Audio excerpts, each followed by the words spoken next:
Di pagi hari saat temannya sedang menelpon, ia sengaja menjepitkan tangannya memakai penjepit jemuran.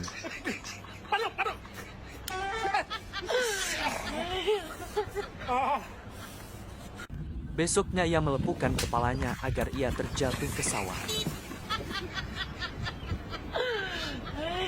Tidak sampai di situ saja, temannya menambahkan saus pedas ke timunnya. 有黄瓜没啊？没有，不小。你别笑。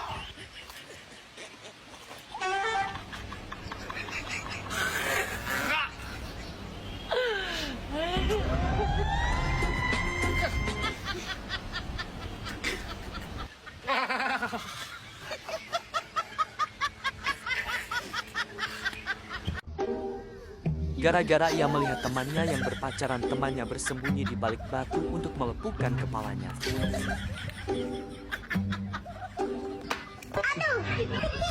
gua punya